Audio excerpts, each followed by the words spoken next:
está determinado no cumprimento do memorando assinado com a Troika. Eduardo Paes Ferreira, presidente do Instituto de Direito Económico, Financeiro e Fiscal, é convidado deste grande jornal. Professor, boa tarde, muito obrigado pela sua presença. É sempre um prazer tê-lo aqui.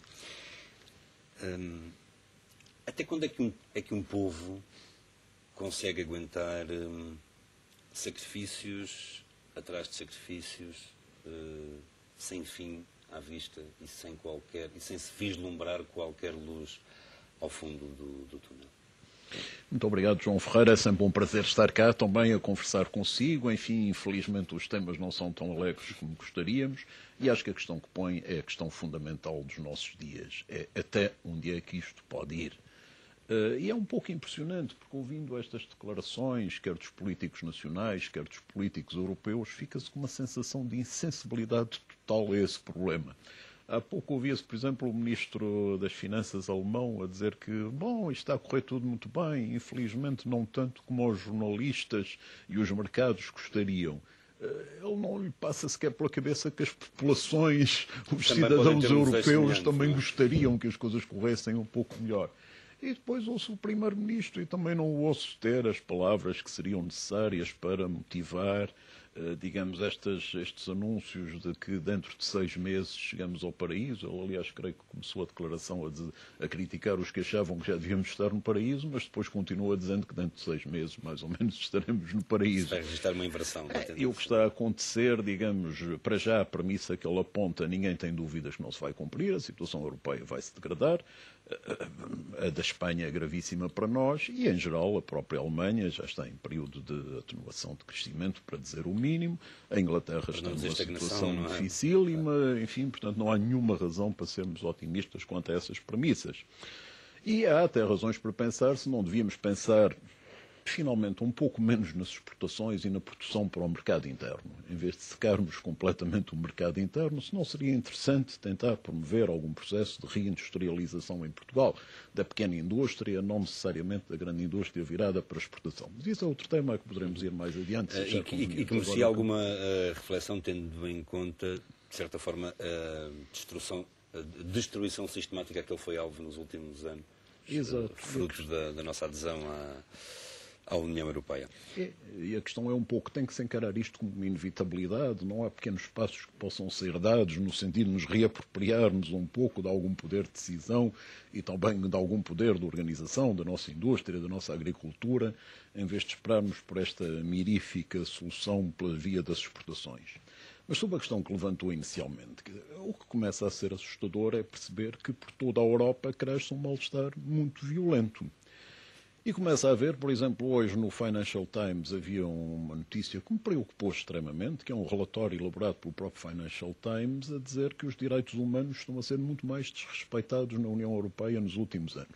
E que todos os relatórios que há sobre as atuações policiais, sobre as cadeias, são já de grande violência. E isso é atribuído também pelo Financial Times, que, enfim, é um jornal bastante insuspeito à crise económica. E depois vemos, por exemplo, as tentativas de limitar um pouco a possibilidade de demonstração, de protesto, como as que estão a suceder em Espanha, com tentativas de ilegalizar manifestações, de investigar quem financia as manifestações. Tudo isto é a pior forma de lidar com este problema. É tentar dar uma resposta fechada a uma resposta que só pode ser encontrada... Isso representa claramente uma regressão civilizacional que está já em curso, além da questão económico-financeira. Começou, se quiser, pelos direitos económicos e sociais e, aos poucos, os próprios direitos políticos entram em crise. Repare, é desolador aquilo que se passou cá. Eu acho que já nenhum de nós tem sequer coragem para falar no que se passou no 5 de outubro. Quer dizer, com o 5 de outubro fechado dentro de portas pelos políticos. Uma cerimónia privada, não é? Cerimónia privada, quer dizer, é terrível, não é? Pensar que se há data que devia ser festejada, mas essa também já sabemos que não merece grande consideração para aí, até o feriado desapareceu. Mas, por exemplo, a senhora Merkel vai agora à Grécia e estão proibidas as manifestações. Mas isso não resolve nada, porque o sentimento da população, pelo contrário, só se irritará mais. Se calhar não podem fazer a manifestação no centro, vão a fazer na periferia, mas em que é que isso melhora a situação realmente? E as medidas de segurança que estão a ser tomadas, as imagens que nós temos estado a ver e a divulgar, demonstram de facto um país em autêntico estado de guerra ou muito próximo disso. Mas professor, regressando aqui a esta questão dos sacrifícios. e até a este eventual processo de regressão civilizacional que está em curso em inúmeras variáveis. Poderão os governos ter legitimidade para, de um dia para o outro, aumentarem a carga fiscal com esta intensidade e alterarem profundamente, porque é isso que se trata. Eventualmente as pessoas ainda não terão a noção disso, mas é isso que se trata, e alterarem profundamente, de um dia para o outro, a vida das pessoas. Essa é uma questão interessantíssima, se quiser. Lá na minha faculdade, onde dou uma cadeira de Finanças Públicas, que entendo que é daquelas cadeiras ótimas para os alunos se treinarem no debate das grandes questões civilizacionais, nas grandes questões de cidadania. Aliás, abri um debate sobre isso e a reação dos alunos era relativamente viva, a falarem em confisco, em defesa da propriedade privada. E é evidente que isto pode ser colocado em várias perspectivas. Nós, por vezes, perdemos a noção de uma coisa importante, que é que o imposto é qualquer coisa que pagamos não como punição, mas porque temos um acordo com o Estado, através do qual lhe proporcionamos meios para ele poder governar. Agora, isso supostamente que fomentará o bem comum, fruto das políticas redistributivas. Não é? É isso que legitima, digamos, que o Estado nos peça uma parte do nosso rendimento, e uma parte crescentemente elevada, já era elevada antes dos últimos aumentos, porque nós sabemos que em troca haverá ensino, haverá saúde, haverá várias coisas. É aí que assenta o contrato social. É aí que assenta o contrato social. Quando se quebra o contrato social, cada vez se oferece menos disto e se carrega mais no lado das receitas, a questão torna-se particularmente grave. E é evidente que algumas das taxas que estão a ser propostas, repare, pedir a quem ganha mais de 80 mil euros que pague 54% de IRS é obviamente uma violência que não faz qualquer sentido. É, como está um pouco implícito no que está a dizer, uma alteração à Constituição por esta via. Pronto, por exemplo, podemos apontar o exemplo francês, onde a tributação chega aos 75%, mas quando se atinge 1 milhão de euros e só sobre essa parte superior a 1 milhão de euros. Claro. Faz diferença, 1 milhão de euros não são propriamente 80 mil euros. Agora, há um pacto constitucional e há um pacto, se quiser, até pré-constitucional. E é deste, porventura, que estamos a falar, deste equilíbrio entre o governo e a sociedade civil que tem que ser reposto. Deveríamos colocar na Constituição um teto, um patamar máximo ao agravamento da carga fiscal? Eu não sou um grande defensor deste tipo de medidas nas Constituições, porque... Com uma cláusula... Desculpa interromper o seu raciocínio, professor. Eventualmente com uma cláusula de salvaguarda que permitisse, em situações excepcionais, esse patamar ser alterado desde que tivesse um acordo de 2/3 no Parlamento, por exemplo? Pois. Não, é que o seu aditamento chama bem a atenção para a dificuldade desse tipo de medida. É que há situações em que, de facto, elas podem não ser úteis. E, enfim, eu acredito, tenho que continuar a acreditar na bondade da ação política e achar que têm que ser os políticos a fazer a interpretação daquilo que deve ser preferível em cada momento. Se incluímos uma série de regras rígidas que os impedem, por exemplo, de aumentar o déficit, que é que está mais na discussão, ou aquela que eu agora levantava e que seria talvez mais interessante, que é o limite das despesas públicas ou da carga fiscal, estamos a maniatá-los um pouco e também a desresponsabilizá-los. O que eu penso que tem que haver é uma responsabilização que hoje em dia talvez não exista tanto. Quer a responsabilização financeira do Tribunal de Contas, enfim, a demonstração de que as coisas foram bem utilizadas, que os dinheiros públicos foram bem utilizados, quer a responsabilização política, tradicionalmente expressa nos resultados eleitorais. É certo que o que aconteceu é que, com a corrida para o centro, se quisermos, com os partidos socialistas e social-democratas a chegarem à direita, chamemos-lhe assim, criou-se aqui um centro em que não é muito fácil distinguir as políticas de uns e de outros. E, portanto, não é muito fácil ao eleitorado optar por um modelo ou outro de despesa pública. Ainda por cima, muitas vezes o que os governos prometem, como sabemos, não é o que fazem depois. De maneira que a dificuldade de sancionamento popular é evidente. Esta questão resolve-se apenas com conseguirmos cortar as despesas excessivas, as gorduras e redimensionar o Estado social? Essa foi, de facto, uma das bandeiras dos dois partidos que formam a coligação, ou precisamos necessariamente de uma Europa diferente? Repara, há as duas frentes de batalha, se me permite, perdoa-se uma expressão bélica. Há a interna e há a externa.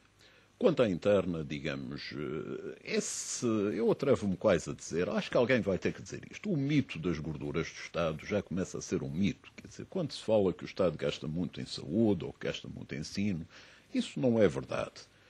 O Estado tem reduzido muito estas despesas. O Ministério da Saúde, o Ministro Paulo Macedo, a quem presto sempre a minha homenagem, é um bom exemplo de como é possível, apesar de tudo, em equilíbrio, reduzir, gerir recursos escassos.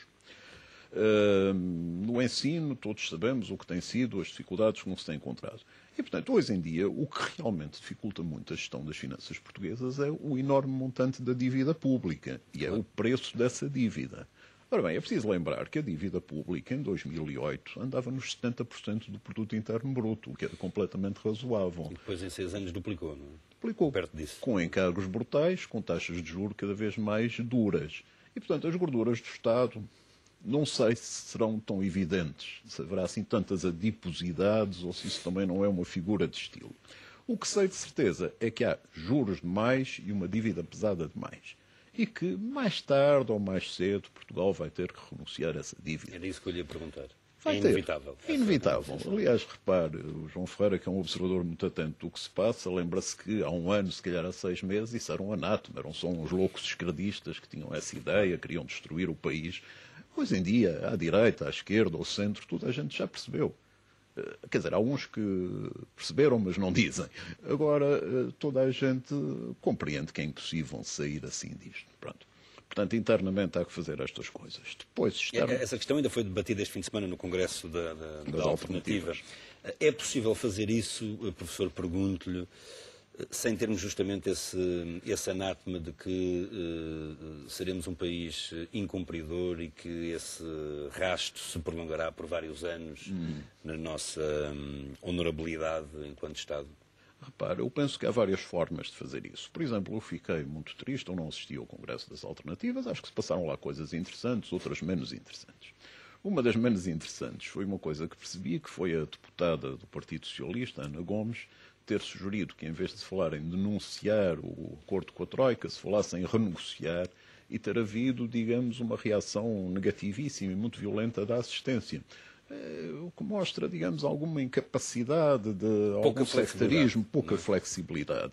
Porque o problema disto é que se extrema em todos os lados e que fica em todos os lados muito presos a questões que, no limite, podem ser semânticas. Mas, repare, o Estado português, creio que foi a semana passada, enfim, há relativamente pouco tempo, já fez uma operação sobre dívida pública, que foi uma operação muito interessante, que vai aliviar a pressão de 2013, desviando uma parte significativa para 2015 e com taxas de juros mais baixas. Claro que eu suspeito que o que não está a ser dito, e é pena que haja tantas coisas que não são ditas, que haja tão pouca transparência nisto tudo, é quem foram os compradores dessa dívida. Mas não me custa nada arriscar que foram os bancos portugueses. E, portanto, digamos, porque é que foram os bancos portugueses? Porque, como sabe, os bancos portugueses vão buscar o Banco Central Europeu o dinheiro a custo zero e, portanto, é altamente rentável. O Estado português a 3,7 é ótimo. Claro. Mas o que é certo é que o Estado português reduziu um pouco o custo, aumentou o prazo. E é possível continuar a fazer este tipo de operações, e operações até um pouco maiores, e ir conseguindo aliviar a carga de juro. Depois, também podemos esperar que o desastre seja total e que os credores percebam que não têm outro remédio. Enfim, a Grécia já teve o primeiro haircut, como agora se diz, não serviu para nada, há de ter um segundo e assim sucessivamente. Mas, enfim, o exemplo... Essa realidade para nós é também uma inevitabilidade. Essa realidade de termos que avançar para uma renegociação da dívida é uma inevitabilidade. Eu, pessoalmente, enfim, não gosto muito de declarações de as coisas são assim de certeza, mas se há alguma em que eu apostasse, era nessa. E teríamos toda a vantagem, enquanto país, de iniciar esse tipo de negociações o mais cedo possível. O mais cedo possível, o mais ordeiramente possível, sem ser preciso chegarmos a uma situação do tipo grego. Agora, eu devo dizer que o que se está a passar a nível europeu é absolutamente deprimente. Houve uma altura que eu ainda admiti, e creio que muita gente admitiu, que esta crise podia levar a uma maior União Europeia e a que se conseguisse um equilíbrio geral.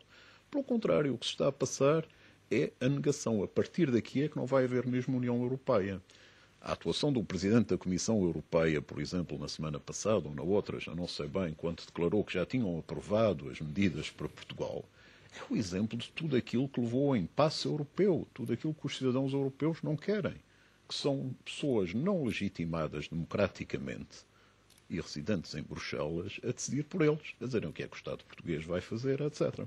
Aliás, como sabe, na próxima Cimeira Europeia, a 21ª ou coisa assim, desde que começou a crise, parece que vai aparecer um documento, se entretanto não for retirado, em que todos os Estados, mesmo aqueles que não estão a ser assistidos, têm que passar a apresentar os seus orçamentos em Bruxelas para aprovação prévia. Então, parece que a Itália já disse que não aceita isso, de maneira que pode ser que as coisas ainda caiam. Mas quando se pretende chegar a este estado em que a União não é feita na diversidade e na conjugação dos esforços, mas apenas na centralização numa elite tecnocrática, e podemos mesmo duvidar se é uma elite, porque com a qualidade das medidas de política económica que a União Europeia, que a Comissão Europeia tem defendido, podemos mesmo questionar-nos. Repare, nós chegamos a esta situação paradoxal, que é o Fundo Monetário Internacional ter uma posição mais flexível do que tem a Comissão Europeia. Repetidamente mais flexível. Repetidamente. É? Embora com um discurso um pouco esquizofrénico, porque no discurso geral sobre as medidas de austeridade são muito negativos, mas depois quando há um país em concreto já não são assim tão negativos. Tudo isto se resolvia de facto se a Europa ajudasse os países do Sul, ou se eventualmente o Banco Central Europeu assumisse o papel de financiador de último recurso, de última instância? Claro que se um alemão o ouvisse, diria muito zangado que já ajudaram imenso os países do Sul. É uma discussão interminável, se ajudaram, se beneficiaram com essa ajuda, andamos há imenso tempo às voltas com isso, e andamos há imenso tempo às voltas com coisas a mais que não adiantam nada. Recentemente, enfim, há também uma ideia, às vezes no ar, que é uma ideia também, como é que ia dizer, que ainda parece muito subversiva, mas que se calhar também acabará por fazer terreno. E, por exemplo, recentemente, como sabe, o próprio Martin Wolf não andava longe disso, que é, e se em vez de expulsarmos a Grécia, expulsássemos a Alemanha? Ou seja, se pensássemos num euro, ou em 2 euros até, mas em que uma zona de países, enfim, com uma economia não tão forte e com uma moeda não tão valorizada, não podiam trabalhar melhor.